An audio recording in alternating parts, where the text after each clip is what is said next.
Hello and welcome to Stylish Chats with Creatives. Today on the podcast, I'm chatting to Yannis Stergioulis, based in Athens in Greece, and he is a trailer editor and a digital colorist, and he has been doing this for nearly 20 years.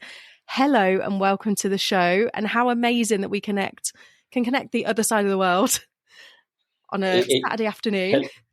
Hello, Charlotte. Yeah, it's fantastic, isn't it? It's so good. It's so good. And it opened up so many opportunities and, connections. Yeah, massively. And I suppose doing your job, you can do it remotely as well, right?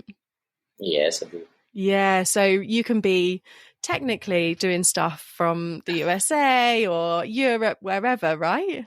Yeah, this happens sometimes too, and it was a fantastic experience. Also, if you happen to be lucky and the time zones are aligned, you can have a perfect collaboration where when everybody sleeps at the other country, you're editing, and then when you're sleeping, they're reviewing. And I had this experience and it was great. Oh, that sounds really good, actually, because then you can focus. Yeah, exactly. And then fiddle about editing the next day. Yeah, and then when I come back from my sleep, I have a fresh cup of coffee, and I get my reviews and my notes, and I get started to work, and it's great. It sounds really good. So I will say we met on the freelancer tea room that Chris Wright has on Discord.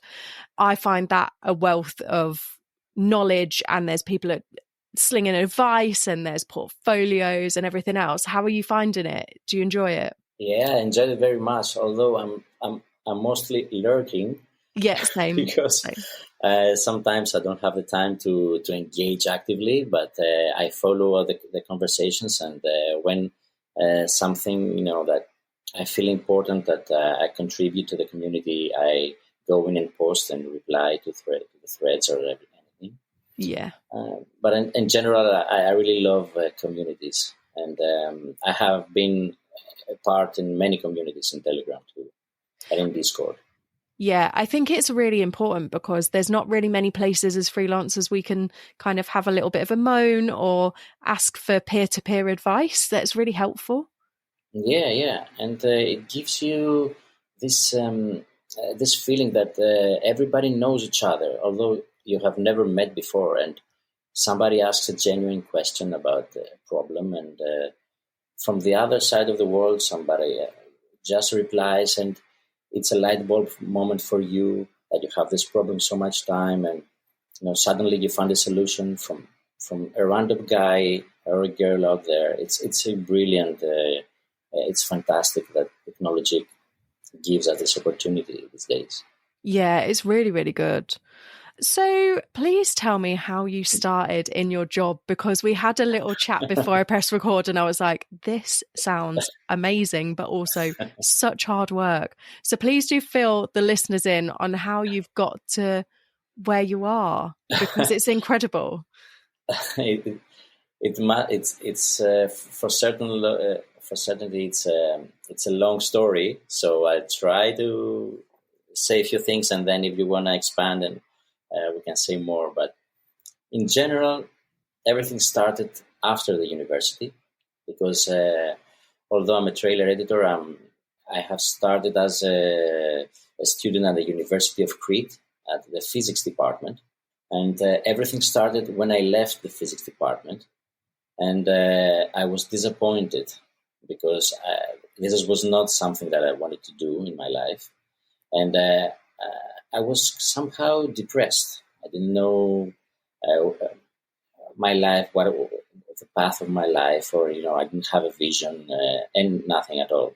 So at the way back home from Crete, I was thinking, what should I do with my life? And I said, okay, I had this light bulb moment that I said I have to find what amuses me and what is my passion, and make this my day job.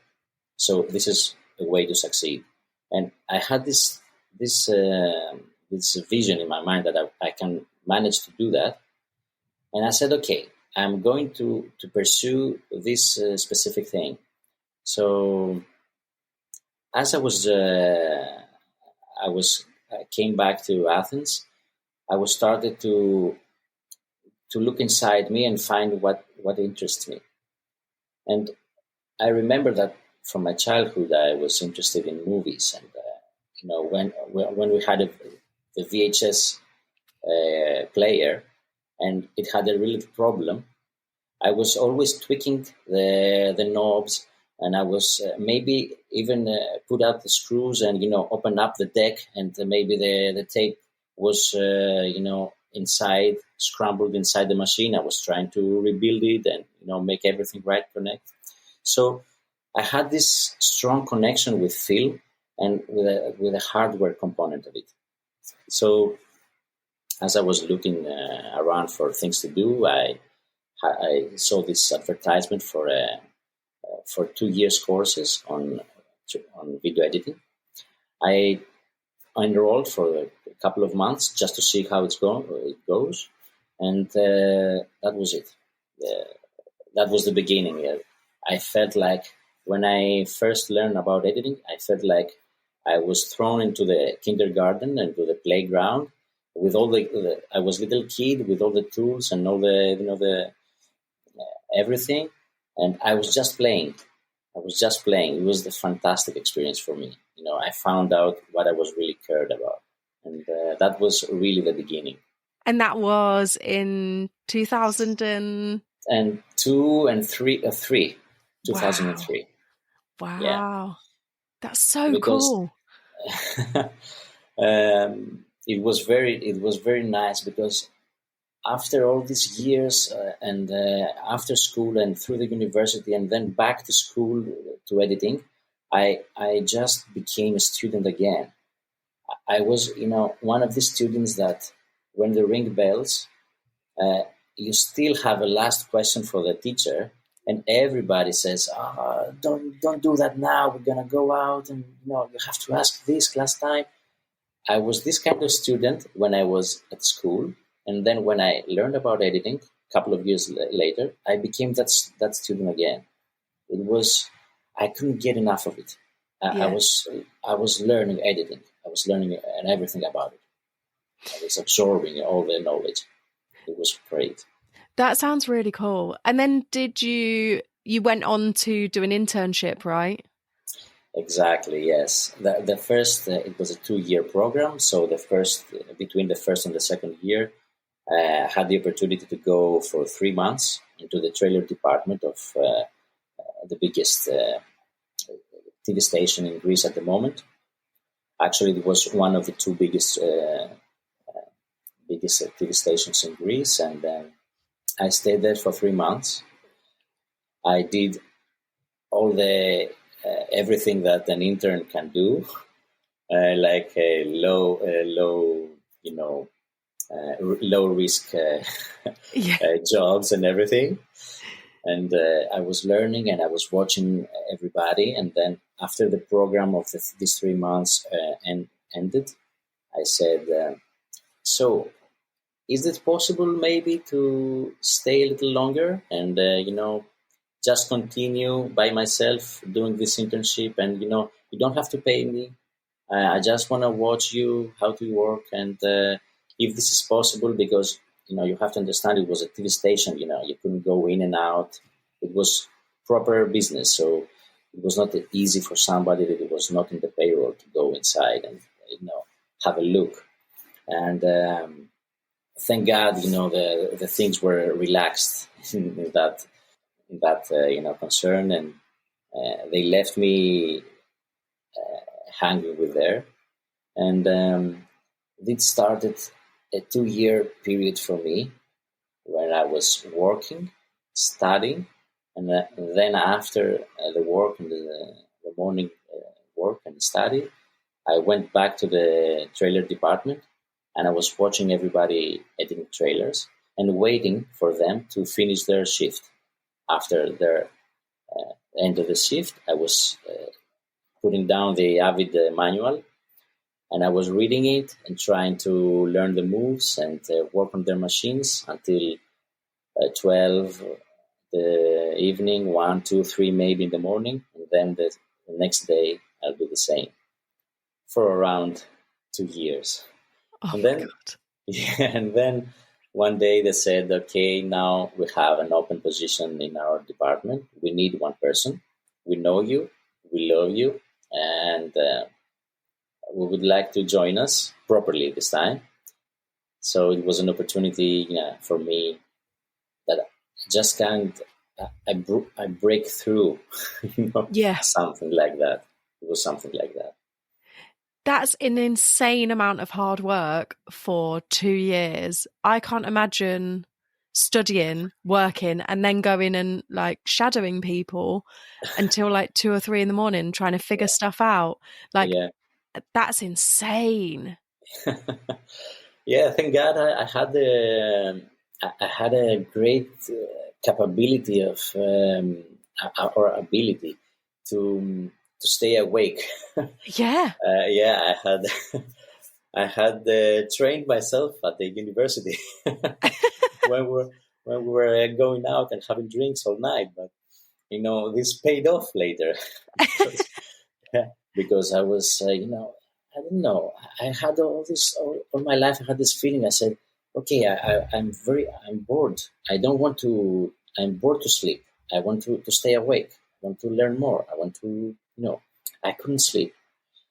So I was pushing my body and my soul and my mind to stay awake and do all these things. Eventually, you wear yourself up with this kind of program. Yeah. So it was just for 2 years. It was very intense, and then the next 5 years it was also intense for me because I was working in my day job, and also I was freelancing, and I did many jobs at the same time. So for a total of 7 years, maybe I was in a burnout situation, and I was pushing myself. Yeah, I think now we look back on stuff that we did as early 20s and go, how are we still alive? And like nowadays, like you say, you call it burnout or you'd get stressed out and, there's actually a word for it. But back in the day, you were just very productive and you just got on with it. Yeah. And sometimes, in my case, I didn't have a choice. Also, I was thinking about it. I didn't want to follow the physics studies, the physics area and working on that. And I was growing. I had to make my own money, and I had my back in the say in the wall or something like that. I couldn't do less than that. I had to push through. I wanted to have a steady paid job. So it was my ultimate goal. It was to go into that department, especially when I learned about trailers, which I loved them immediately. I love trailers. So tell me more about what your job involves, because I've never spoken to a video editor before or a trailer editor. So tell me, or a digital colorist. So I understand color matching and stuff from a stills point of view. Mm-hmm. So I'm a stylist for still photography. So I get it when we have to color match stuff under daylight and things like that. But yours is a whole different kettle of fish, right? It's a completely different thing. So fill me and the listeners in on exactly what it is that you do. Okay. So let's start with trailer editing and video editing in general. Video editing, I have two definitions for it. The first is that it's the video editing, the art of video editing. So it's the uninterrupted transfer of audience attention from one shot to the next. The second definition of editing, as we can say in a more technical way, it is the decision you have to make in two basic questions. What is the shot that am I going to put after the previous one? And what is the way that I'm going from one shot to the next? I'm going with a hard cut, or maybe I use a transition, an effect, or something like that. So these are the two fundamental questions that every editor has to ask himself every second, and makes this decision over and over. So it's not something complicated, but you have to choose what is the next shot of the previous one, and what is the way that you're going from one to the next. So in general, this is what I do every day for for 8 hours. I do that for broadcast television. I work at the trailer department of a broadcast TV station. So we are under the marketing department, which its main goal is to promote the program of the TV station. Yeah. So the program consists of movies, of TV series, of sports shows, talk shows, or whatever. For every one of these video products, the TV channel needs to have a promotional trailer, a promotional video for this specific show, to say that this Saturday night you're going to see Mission Impossible 3, for example. So you need a promotional video for that. So in general, this is what I do, and I do that for every kind of video that needs promotion. And I don't know if you want to be more technical about what a trailer is, or no, I think let's leave it there. Yeah, I think I was visualizing like the trailers I see on like telly over here, and like, oh, okay, this is coming next, or the next like 3 or 4 series they've got coming out, and things like that. That's really got, like, you don't even think that, of course somebody's got to create those trailers, but you just take for granted that they're just there.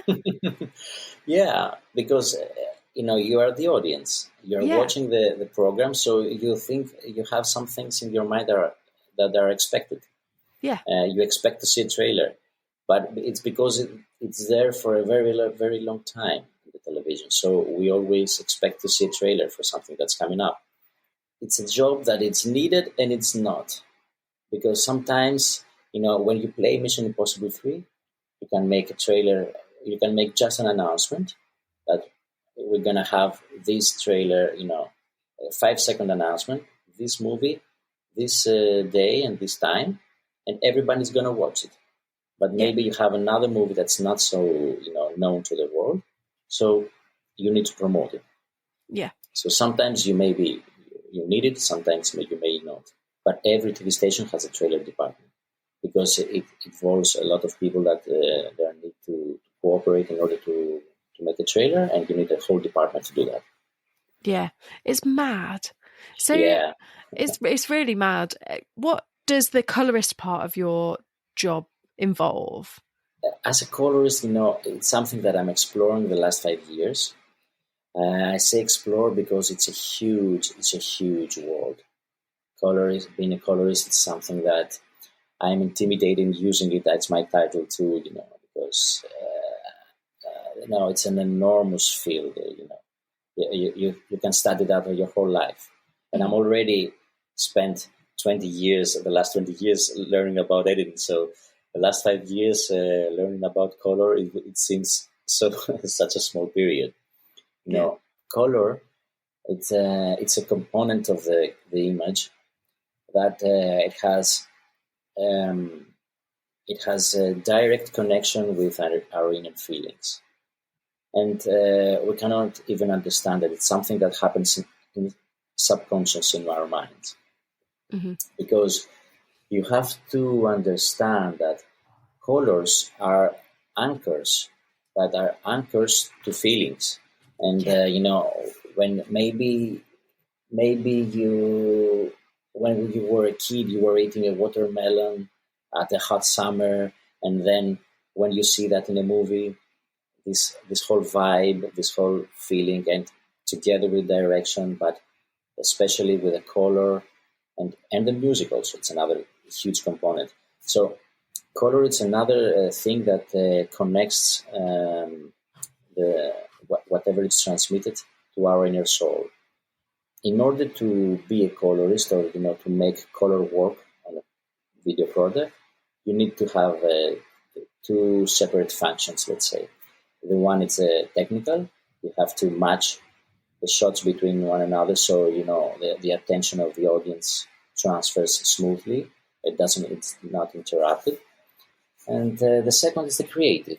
To maybe you want to create this vibe of the summer, and usually especially in the modern era of filmmaking, where we can achieve and we have to be constrained or restrained in the economic, in the financial part of the film, you have to shoot something, that's maybe it's in daylight, and maybe you want to make that in the movie it's in a night scene. So it's also creative in that aspect too. Not only to create the emotion, but also to create the time of the day that you want and things like that.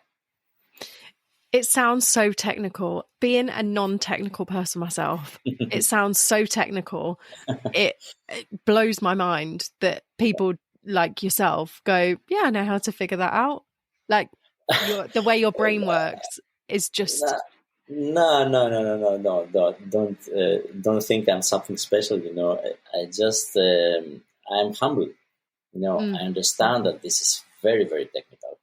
And I have just scratched the surface now. But personally, I have this tendency to start things from the beginning and follow step 1, step 2, step 3. Yeah. So I did that with color too, and I try to build my grounding first. So I have studied color managed workflows. I have made a course with Senti, which is about managing your color throughout the production. And also I have dived deeper into DaVinci Resolve, which I learned as a tool for color. And then I wanted to learn more, and I studied to become a certified trainer in order for me to get a better understanding of the software and how to use it as a tool. Yeah. So to fill the listeners in a little bit, I just know DaVinci Resolve is a software for you guys editing, but would you be able to explain what it does a little bit deeper? Because again, I am only just getting into Adobe Photoshop. So, DaVinci Resolve is going to blow my head. Yeah, for sure. And it's going to blow your head because it's a multi-platform and in a one software. So it has different, let's say modules that you can work on. You have the media module where you can ingest your media and make some things there and adjustments and organize your files and everything. And then the edit module where you are editing everything that you want. You make your timeline. You have the Fusion where you can link your editing to the Fusion department or Fusion module where you can make VFX. You have the color module where you can color your shots. You have the Fairlight module where you can mix and make the sound and design, sound engineer that you want. And then you have the delivery module to deliver to the final product. And every one of these modules are connected. They are connected, and whatever change you make to one, it's instantly translated and it's interlinked with the other modules. So if I make an adjustment in the sound and I go back to the edit module, it's still the adjustment is on. So for me, because I have learned Avid, I'm an Avid user, Avid Media Composer, which is a purely editing software. It opened my brain to how to use the software in a different way. I can do everything in a module state. Yeah.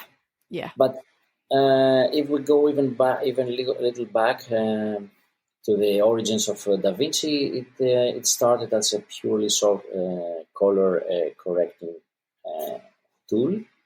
But then they decided, the Blackmagic Design decided to make it accessible for editors too, and to expand themselves into editing and sound, and they connected everything together into one software that became today.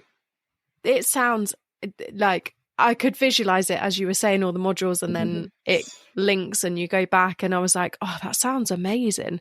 But the headspace you need to learn a new program is insane, isn't it? Like to just spend the time to Yeah, but you have to. Yeah, you have to, and Yeah. every creative is doing that. And you see a lot of talented people out there that are learning constantly. And if you want to do our job, you have to do that. You have to learn. You can't Yeah. stay behind. Yeah. And it's if you train education, it's something that comes naturally. Yeah. Yeah. But at the same time, I would say, to expand a little more on that, that I have seen so many times in my career that if you are at your home and you just want to learn a program, let's say you want to learn DaVinci, for example, and you don't have a specific project to work on, it's very, very difficult. Hmm. But if you have a client or you have a collaborator and he wants to work in DaVinci and you haven't worked in DaVinci before, and you say, okay, I will make this project with DaVinci, and you try that in a real life scenario, then you're working very, very fast. So Yeah. it's not easy for somebody just to stay at home and watch a YouTube video and then just experiment. It's not that way. You have to work to train yourself into the real life situation. Yeah. I think I'm similar when I'm editing like the podcast and stuff like that. Sometimes Yeah. it's just easier. Like I started off with a really simple program and now I'm into like Adobe Audition and stuff because I've started from the beginning, and it's probably horrifying to listen back to the first couple of episodes because my editing wasn't as good. But I think it definitely, you just progress, and actually sometimes you've just got to go, oh fuck it, I'm going to try that program and see what happens. And like, if it works, great. And if not, you can just not save it and still got your raw file anyway. So, Yeah, exactly. nothing's going to blow up. I think being from the generation that straddled having the internet, not having the internet and then having the internet, we were all kind of taught by our like elders that the computers might blow up, or like, don't do that, it might break. And actually it's way more robust than that. Like, stuff isn't going to break, it's fine. But it sounds really interesting. So did you become like a certified trainer because you fell in love with the program and you were like, I can actually help people learn this? Yeah, I fell in love with program, but then it was like a selfish, I've been selfish, I wanted to learn for myself. And I Yeah. know for certainty that when you teach others, you learn better, you understand better what you're doing.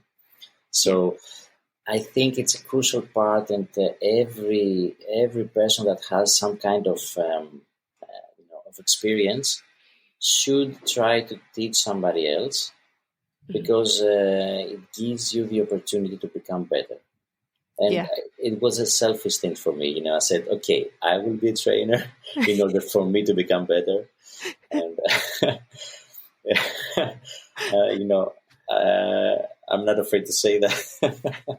Well, I think it's good though, because you do find out more about yourself in a way as well when you're teaching someone else, or someone is asking for a bit of mentorship or a bit of help.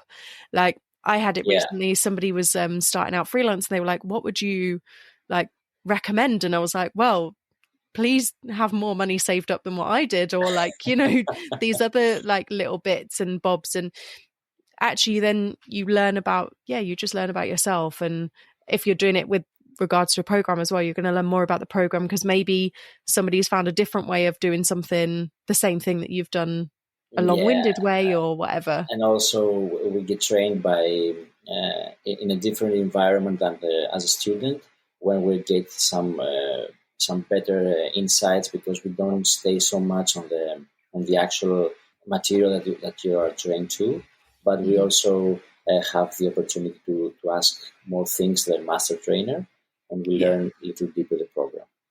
But also I wanted to make a point, because you said about mentorship something, and I believe it's such a crucial component of our industry, that it's been neglected. And for me personally, as I said earlier, I was mentored. I was shadow working, some editors that were having already 15 years of editing experience in analog editing before. So I've learned so much from them, and I cannot find a better way for somebody to learn than to shadow another editor, like over the shoulder training or something like that. Yeah. I think there's a lot of what gets called like gatekeeping in our industries, where people go, oh, I've been doing it for X amount of years. Yeah. I'm not telling you. You've got to figure it out the same way I figured it out. And actually, like, it's...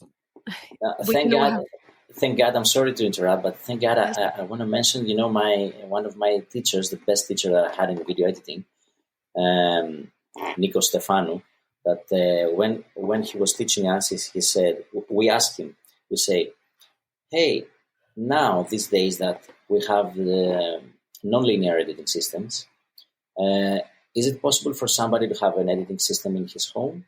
And if yes, isn't this possible to go to be better than you, and take your job, and you have a job, so why are you teaching us all these things?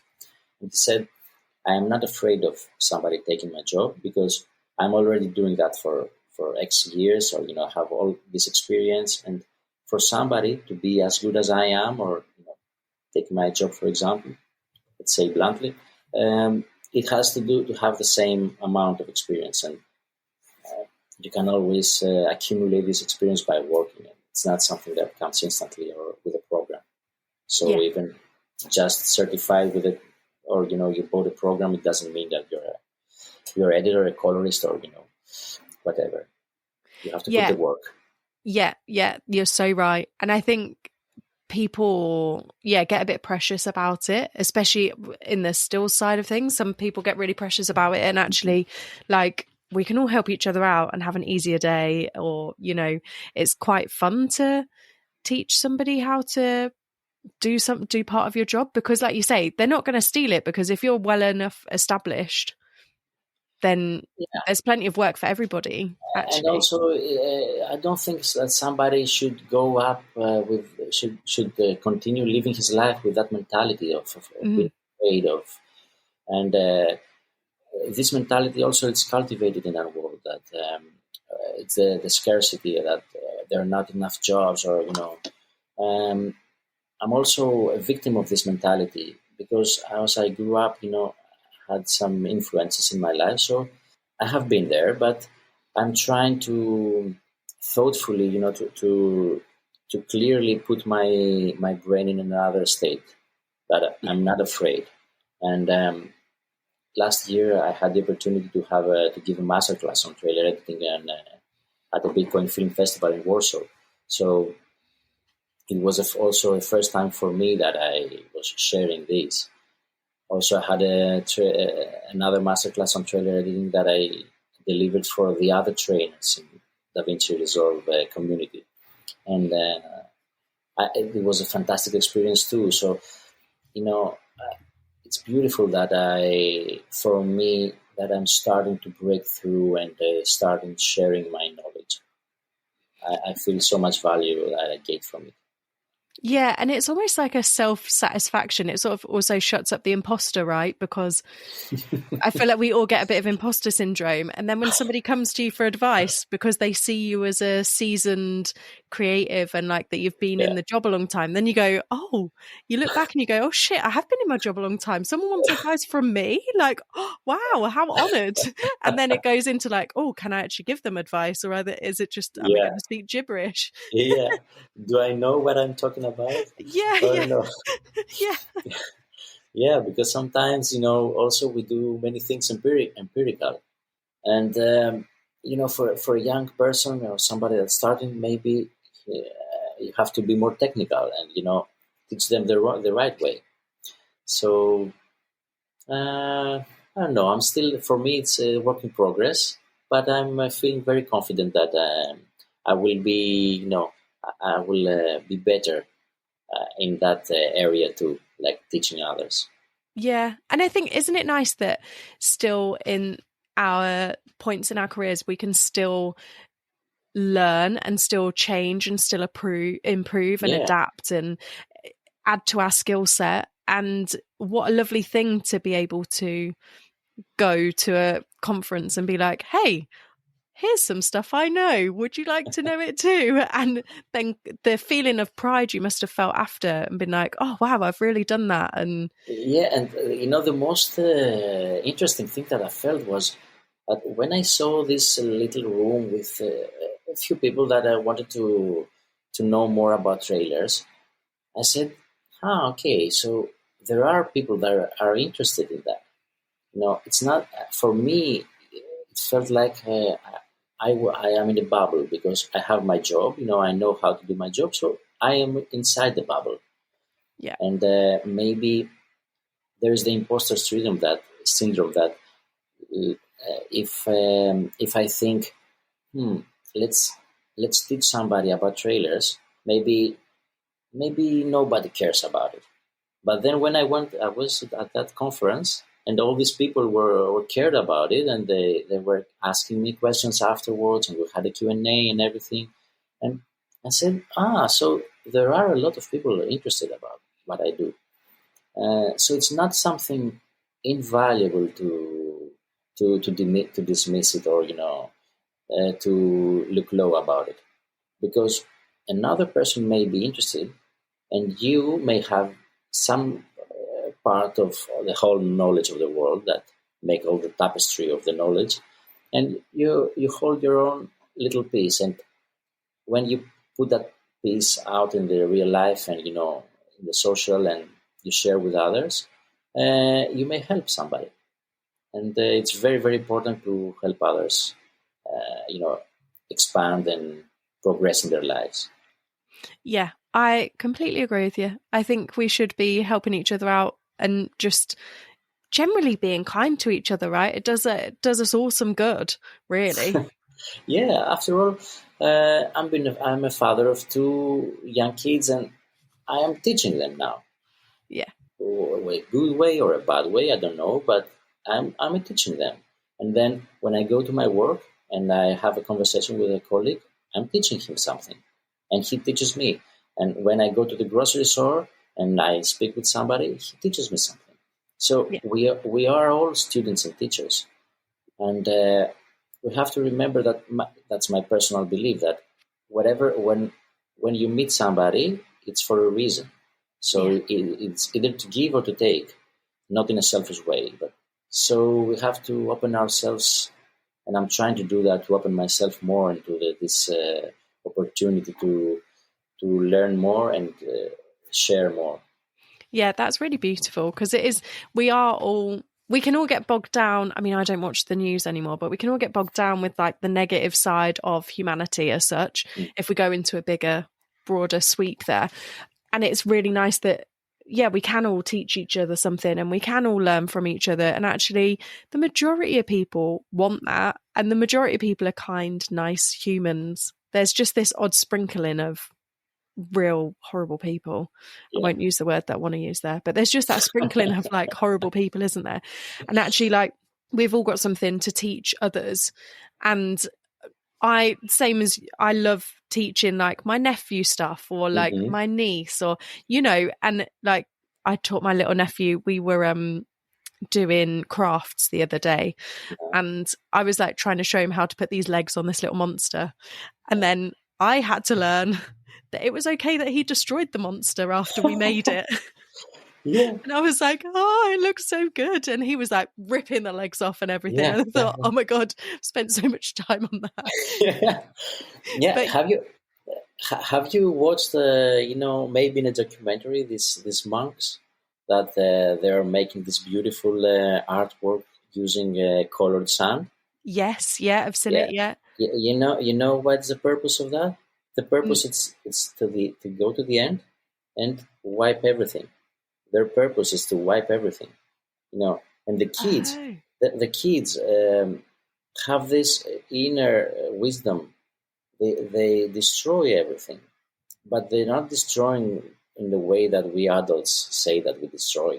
You destroy this thing that it was nothing. It was just a toy for them. Yes. It's a way to expand and cultivate their imagination, and it's a beautiful thing. So we get fixated with something that we made it perfect, and we want to keep it in the jar like forever and ever. And then sometimes you just have to create something and just don't care about it anymore, because it's not that the meaning, it's not creating this one segment only, this one piece. The Yeah. meaning, it's a process, and redoing that again and again. Yeah. I was just going to say to you, it's the journey of the making the thing, not actually the end product. And I think when we got to play in Lego, he's just got into Lego. So incredible for me as an auntie. I am like, here's loads of Lego. This is amazing. And we were creating stuff. And then he said, well, what do I do now? And I was like, well, we've got a lion. We've got some like bits of tree. Shall we make what do you think we should make? Should we make a forest or whatever? And then all of a sudden he's off like grabbing lots of little different bits. And then we've got some sort of island thing. And then I was made to take pictures of it on my phone, and God knows what it is.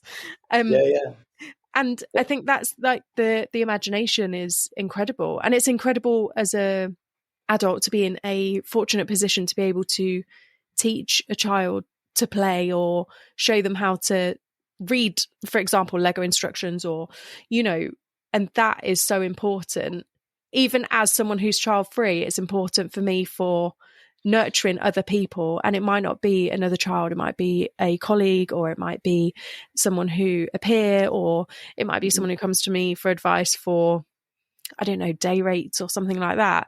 And that's a really nice thing to give back to people. It's beautiful that you say that. And I have some thoughts.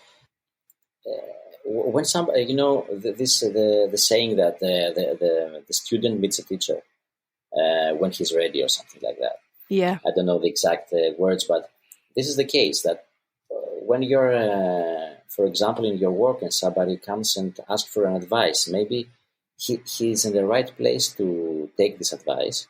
So you give your best advice. But when we're talking about kids, I find it very interesting, the things that I learned from them, that I understand that I think it's even better to leave them the space to do their own thing without instructing them. Because you said, I have a lion and I have a tree and I will make the jungle. Yeah. But then for a kid, maybe the lion lives up on the tree. So in our reality as adults, this will never happen. But if we try to teach the kid that the lion, it's always under the tree, for example, we're restricting his imagination. Yes. I find it very interesting to watch them do random things. And I love them. I give them the space to do whatever. Or when they crawl, sometimes we say, oh no, just put this foot first, then the second, then I just leave them crawl around, and they wanna, they're walking, in different strange ways and making strange things. Yeah, they're just fascinating. They're fascinating. I found when my little nephew was a couple of years old, when he was starting to walk, and and they've got like a bottle of milk in one hand and like a bit of food in there, and they're wandering. They've got food all down themselves. They're like some sort of, they've just come out of the pub, really drunk, and they're wobbling around. And you let them, and it's really hard to like be too protective, right? It's hard to like step back and just be like, he'll be fine if he falls over. But they were just hilarious. I just absolutely found them so funny. And like, I think that's the important part, is like you say, giving them the space to learn. And they will do just fine. They'll do just fine. Yeah. But for me, I was so heartbroken that he broke the monster that we were making. It looked fantastic, and I didn't get a chance to take a picture of the monster before. Yeah. And I came down the next morning, and the monster was like dead. Exactly. Just gone, like, just gone. So, what's the best thing you've ever worked on? I can't say. I can't say everything. I can't say. I have, for example, if somebody visits my Vimeo, you will see my best thing there. I have a favorite video that I made, the promotional trailer for many movies back in 2000, 2014. Oh, And nice. it was a promo for. This was my best editing, I believe, ever. Because I follow the technique that I've seen, that you combine the movement from different persons, different people in movies, and you are crafting a story with the movement. So, for example, if somebody's walking, you follow in the next shot with the footsteps of another actor, and then the hand opens the door, and you follow the opening of the door from another actor, and things like that. So it was a very, very complex video editing that took around 1 month to complete. Wow. For a 2-minute trailer or something like that. Yeah, it was a great experience. And as for promo trailers for broadcast TV, that's mad that it takes. Yeah, it's a compilation.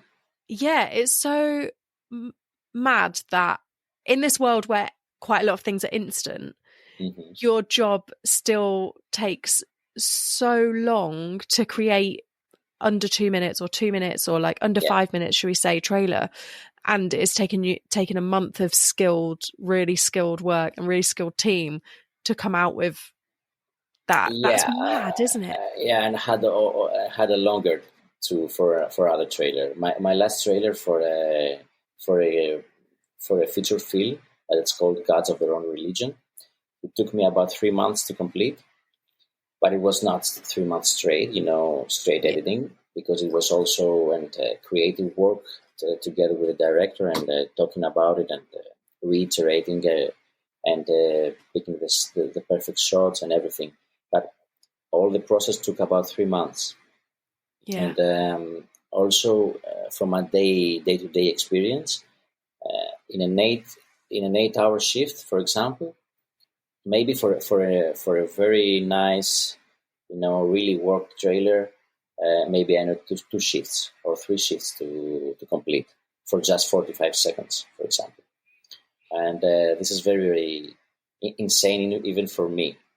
Yeah. Because at the same time, in 3 shifts in another kind of job, maybe I have a documentary, or I'm working something else as a freelancer.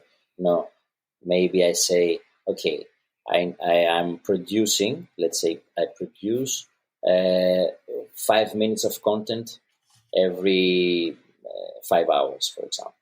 So in the same period that I make a 50-second trailer, I maybe have a 15-minute documentary. So it's the analogy is it's strange. It's such a long time, but it's actually the time you're putting in shows that the care that you're taking over that minute because of film. You condense. You imagine something. You have a film and you have to condense it into 50 seconds to make a trailer. So you want to make it the best even possible 50 seconds for a viewer. So you have to pick the specific shot because you don't have much space to put too many shots. You have to pick the best. And you have a lot of things that are going through a trailer. You have to make an intro. You have to make the full body of the trailer. You have to make the outro. You have the voiceover under the trailer. You have graphics titles with the names of the actors. So you maybe have 2-3 actors that you want to show. You have a lot of stuff. You have the story that you want to tell. You have the emotion that you want to evoke to the audience. And all this, you have to do that in broadcast TV. In Greece, it's under 45 seconds. That's a lot to try and evoke, a lot of emotion to try and evoke in 45 seconds, and a lot of work, a lot of plates to be spinning around to get into that time. That's crazy.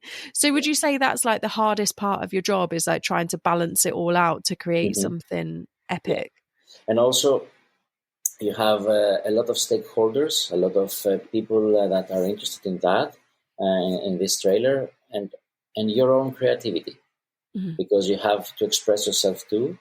And but also maybe you have an actor that it's a big name and you want to show him the best way in your trailer.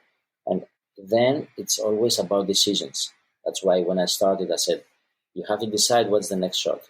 And the decision is the difficult thing, And then when you get your review, and because also the hard part of our work is the review, the very, very hard part of our work.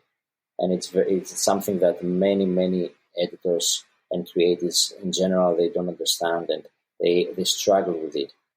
And I would love to explain to everybody that this is not a job for one man show. It's not a one man show.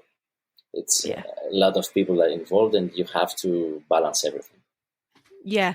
And I think sometimes when we're creative, I find this too, you'll be working and maybe you're too invested in it. Mm-hmm. And then your feelings get hurt when somebody else is viewing it and they go, not quite what I was after. And you go like, oh God, what was it? And stressed out. And actually, like, that's the hardest thing to let go, is like the ego, your own expectations and your ego. I've mentioned that many times when I speak and I get asked about trailers. It's like the ego death. You have to let go of your ego, because and you have to also you make a trick. I make a trick in my mind, and when I view a trailer, I can view it as I am a different person. I can view it as my editor. I can view it as the audience. I can view it as the producer. I can view it as the actor. I can view it as my boss. I can view it as whoever, and I can view it as a general people, the general audience. So I have many point of views of the trailer, and you have to make the best for the trailer and for your initial goal for the trailer. And you have to let go of your ego if you want to make the best work. Yeah, massively. I've only learned that in the last 5 or 6 years though. So, you can teach old people, what's the trick thing? You can teach old dogs new tricks. Yeah. But it just takes time, and it takes time to just go to be who you are, and to also take that into your work and go, actually, I don't need to be ego, I don't need to lead with my ego. Something, and also if you point yourself, if somebody understands that something is bothering him, this is a point that he should put some investment on it. You should put some interest in it. If something is bothering you, for example, I had the same problem with reviews myself. I was thinking, I had made the best trailer. Why do you want to change the music, or why do you want to do that? And, I had to learn the hard way myself. I was struggling with it, but it was something that I need to learn. I learned it the hard way.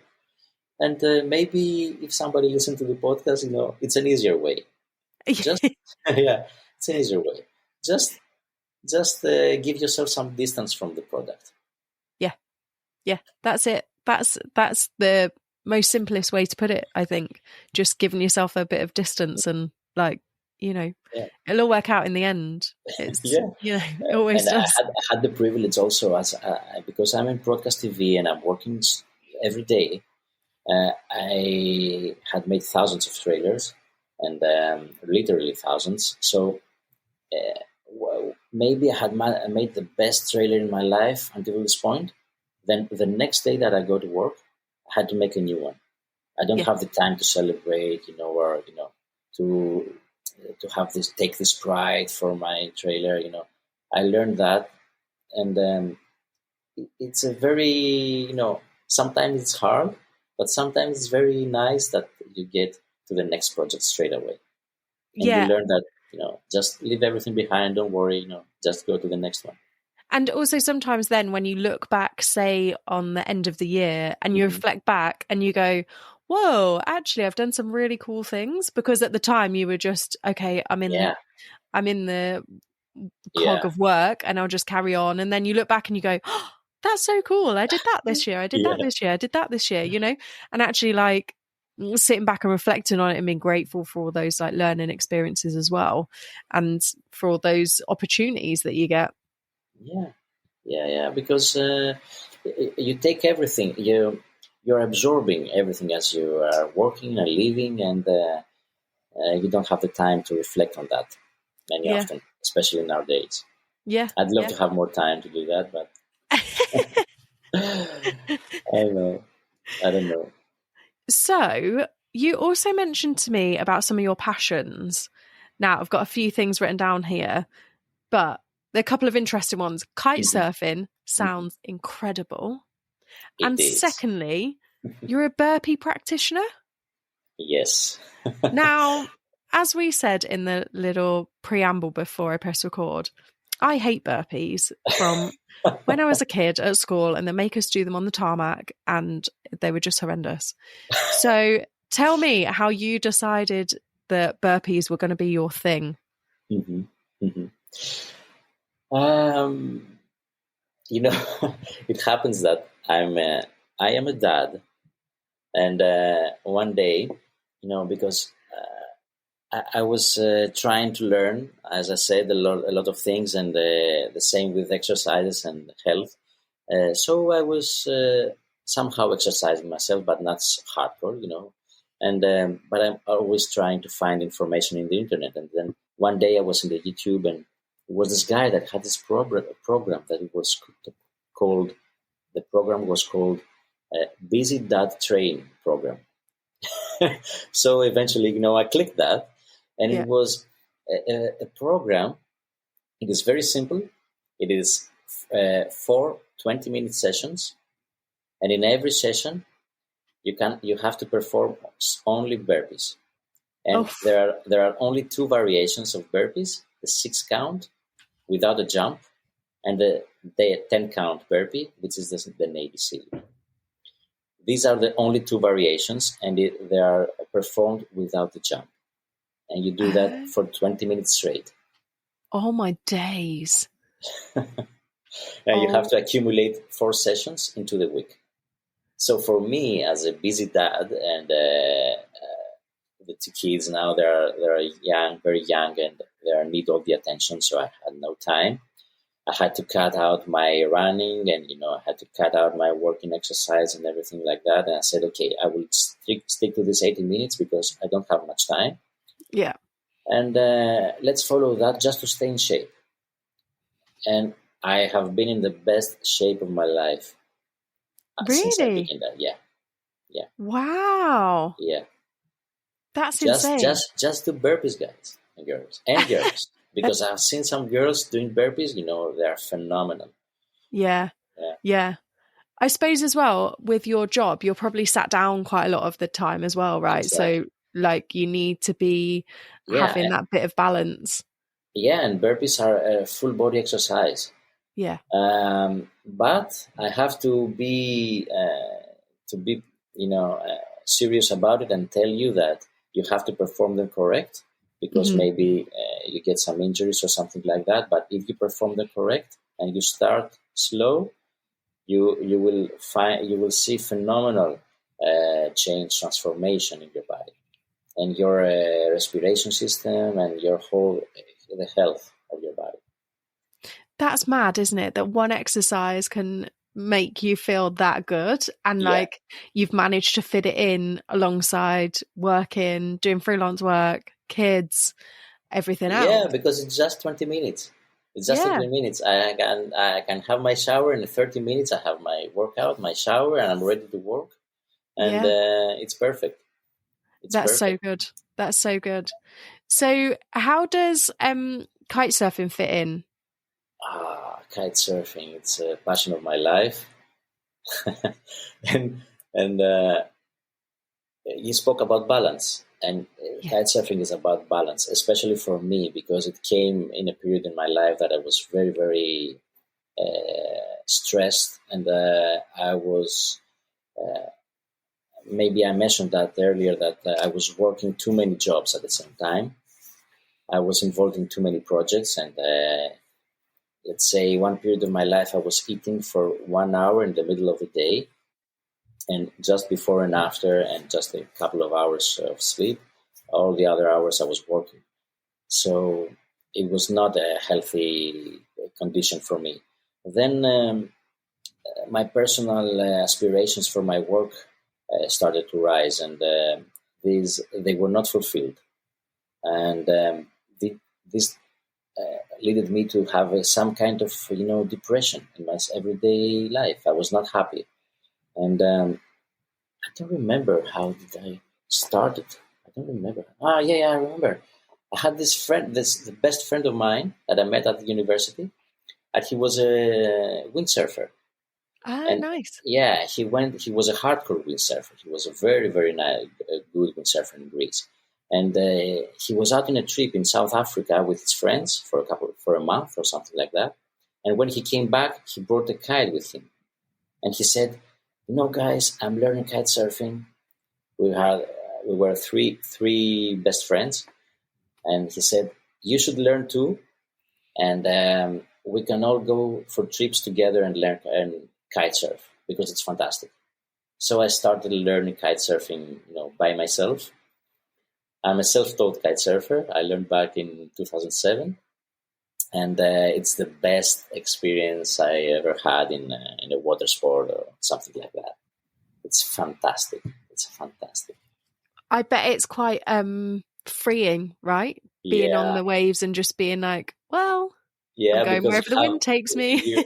you attach yourself this kite, and it gives you all the power, and you have no other equipment, and your small board is used just to carve into the sea, and all the spray from the sea just hits you, and you are, you're integrated into nature.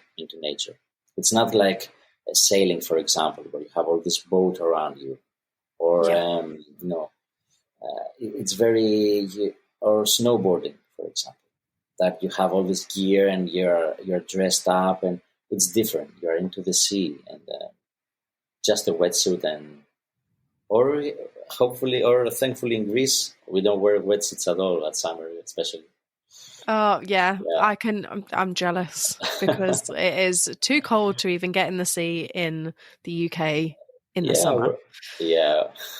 It's imagine. Too cold.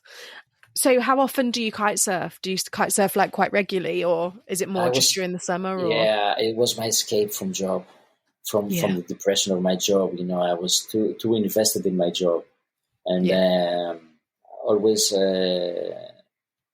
when I started kite surfing, I went to the other side.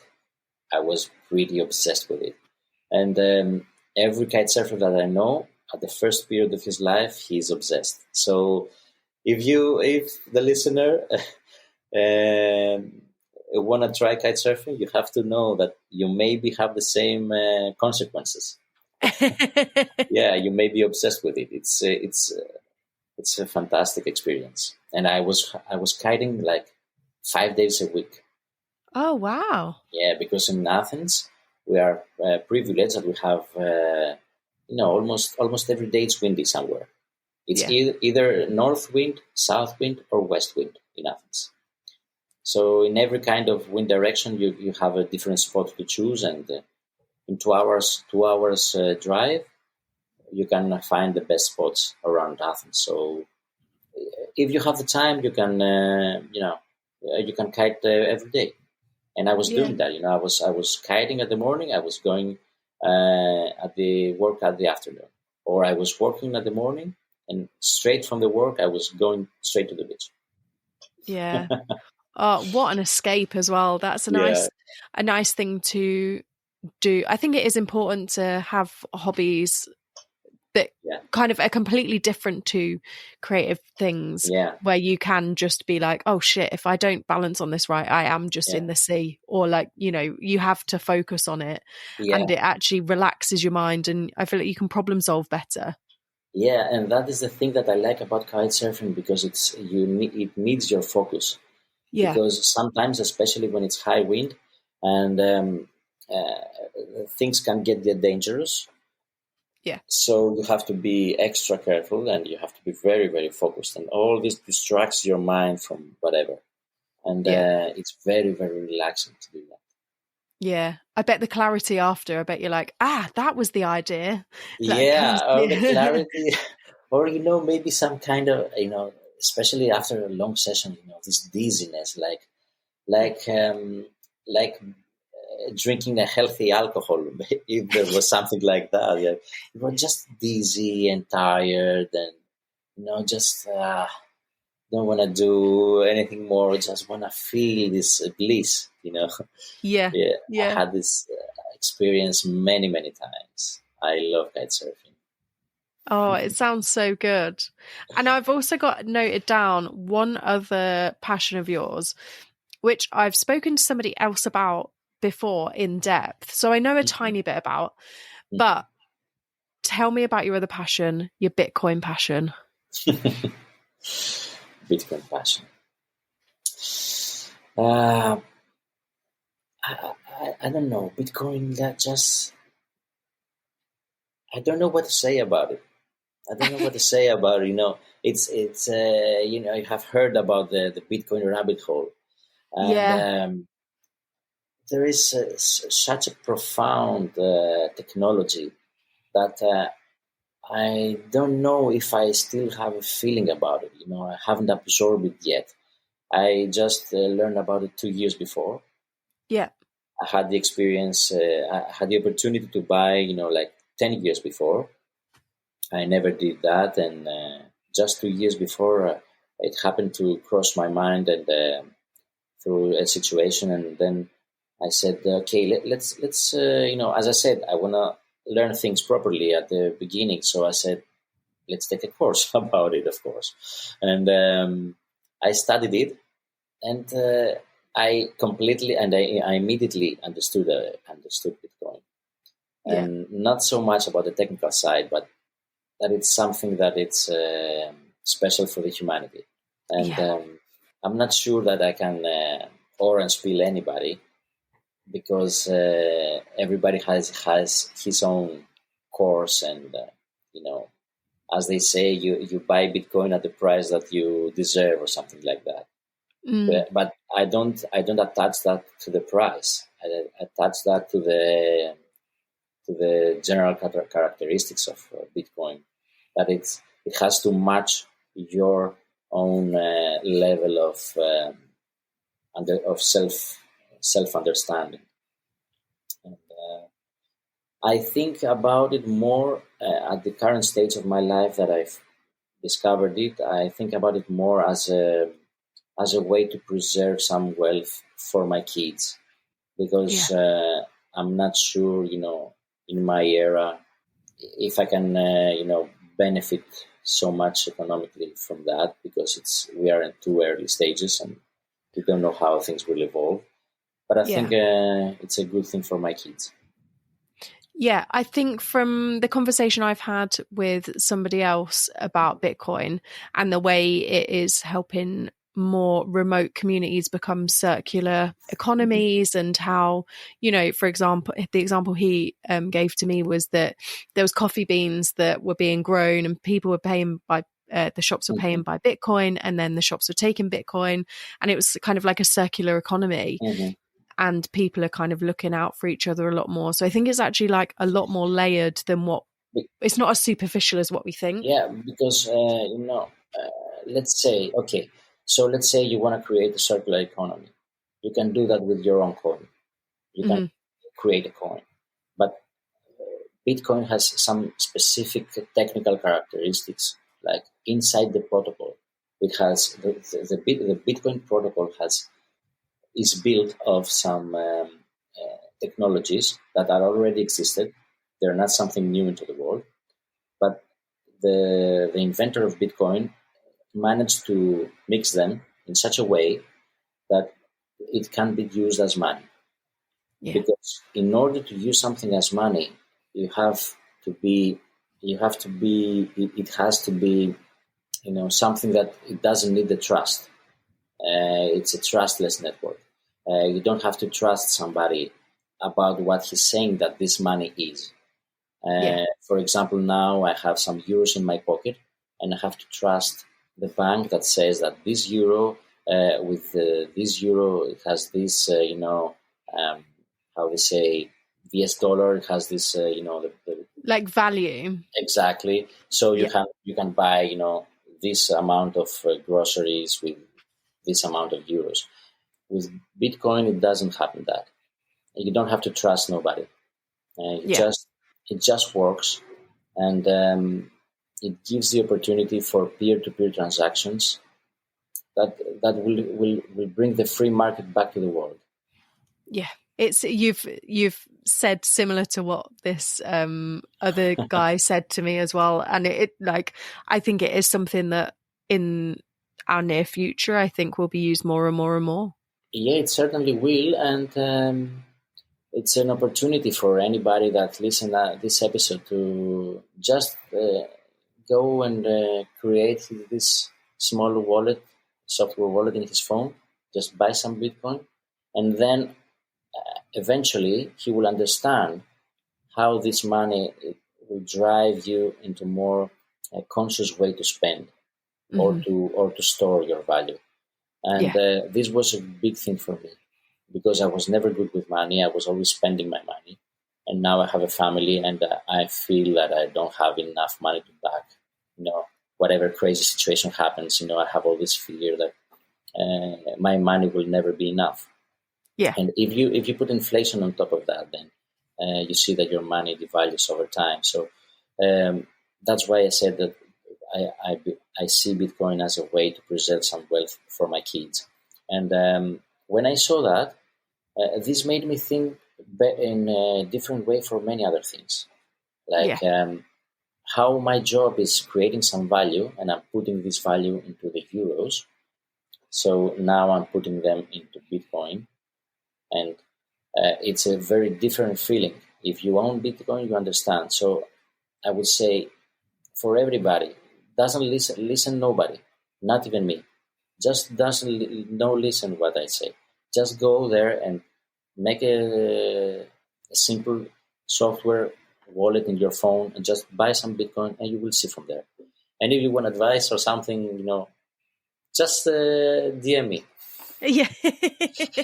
Yeah, I think that's it. I think because there's so much information out there, I think we have to search for what's right for us because it's not always right for everybody. And, I think the further on it progresses, that's the word I was looking for, the more we're going to realize actually it is, I say just another currency, but it will just be another part of normal life. And it's becoming that way. And I think it will just become way more mainstream. I imagine that the financial part of Bitcoin is just a case of use for this new protocol. But there are already started inventing new things because the human being is a very, very smart being and always finds new ways to use a technology. And for example, when internet was invented, and it was about sending, maybe an email or something like that. But now we humans, we found out that we can have a podcast, through internet. So we made a layer over the layer. Yeah. We use the internet in so many ways. But at the start, it was just internet. Yeah. Now we are taking this technology and we invent new things to use this technology. It's the same with Bitcoin. It's the most profound technology that the human civilization has ever found. It's the peak of evolution for human design, for human people. And the financial aspect of it is just the peak of the first use case. There will be many, many more, and everybody's gonna be layered upon Bitcoin because it provides the technological, grounding that it's stable and it's immutable, and you can build on top of it many, many things that my kids will build them. I'm not in a situation to build them. I just I think I'm happy to live in this kind of era that I will see everything as it progresses in front of my eyes. We are visually we are very lucky that we are. Yeah, I agree. Well, there's I saw somebody posted a Instagram reel or something the other day, and they were like, if you're an elder millennial, you are one of the last generations to have grown up with a foot in both sides of like analog and digital things, and like no internet. And I was like, oh God, I feel really old, and B, I'd never even thought of it, but of course, like the kids we're producing are not going to have no internet and then internet. Yeah, it's just always yeah. been a thing. Yeah, just let me tie that to the whole discussion about video editing, because I have think about it analog and digital. Because when I learned editing, I started with analog the first year, and the second year in my studies, I was doing nonlinear editing, which was digital. So I had the opportunity to learn cutting in AD-roll, for example, when you have two video players and one video recorder, and you mix the shots and the players, and then you record in a new tape and the recorder, what was the analog way, and then the digital that you have the layers and you put in the shot and you put everything inside. So I always find it.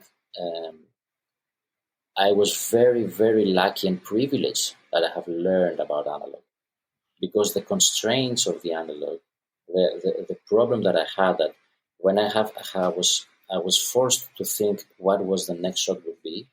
So I was very conscious about my decisions. Now with digital editing, with nonlinear editing, you can make undo as many times as you want. So maybe your actions are not so conscious, so pointed out or something like that. It's the same, and I think we are privileged that we have lived in an era that had this analog part of it. Yeah. And just for the next generation, I think they should start looking back before they are invest all their time into the future. They have to invest some time to the past too, and learn from the past. Yeah, I'm with you. I'm with you. So, Yannis, I've got one final question for you, and you can answer it whichever way you want. And I know you've been listening to the podcast, so you know what's coming. But what inspires you? I know what's coming, but I'm never ready for this question. Everybody says this. Really? Yeah. Everyone says, I know you're going to ask me this, but I still don't really know. Yeah, what inspires me? I think I want to see myself every day getting better. So I don't know. What inspires me is when I see the progression in myself. And it sounds selfish too, but I believe we have to start selfish. We have to start from ourselves in order to transform ourselves into something better, in a better version. And only if we are better than before, we can teach others. If we want to, teach somebody something. Because usually we are unworthy of teaching, because we ourselves are not the best. But if you progress and find yourself being better and better and better, then probably through this process you can accumulate valuable knowledge that you can then share with others. And my inspiration is just to, maybe my kids, driving me to this path, but I want to be better just to provide for them and the next generation. I think that was a beautiful answer. And for once, I have nothing more to say. So thank you so much for joining me today. It was a pleasure to hear about your journey. It is insane that we can talk and we're on the other side of the world. And thank you so much for your time. Charlotte, thank you. It's been a pleasure for me too. Thank you. Thank you for listening to this week's episode. I hope you enjoyed it. Please rate, follow and share, as it really helps this little podcast out. And if you have found value in the podcast and you have the means to, I do have a Buy Me a Coffee link in the show notes. This will help keep the podcast going. Join me next week for another fantastic guest. Bye.